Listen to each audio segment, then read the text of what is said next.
Gabar sizlarga 7 kishilik pul tejaydigan, mayjiq ketmaydigan, ota-onangni sayohat qilib olsanglar bo'ldigan GLB R1 keldi. Men mashina bo'lsa 1'da 3 T.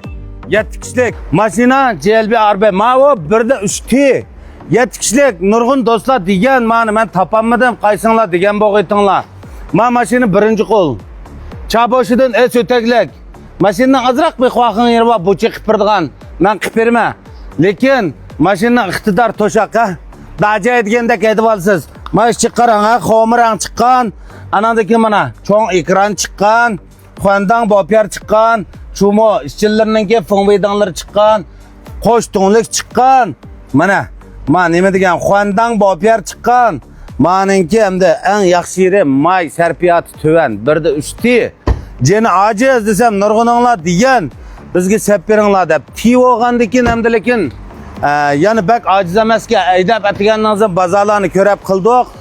Mashina puli muvaffaq eng yaxshi yeri 7 kishilik ota-onamni sayohat qildisam bo'ldi deganlar hamda cho'ngroqini olsam mayjiq ketadi deganlar meni suzib bessanglar may az ketadigan ma ishchilar shunda chiroyli chiqqini haqiqatan payza qaranglar mana mushunda pachat mushunda chiroyli 7 kishilik bo'lgan miyad azroq yava mishan sirlitma ko'z tutafkam mana mishad azroq sirlaydigan yeri bor azam bo'lg'ach qasdak tavsiya qilyapman xayr xo'sh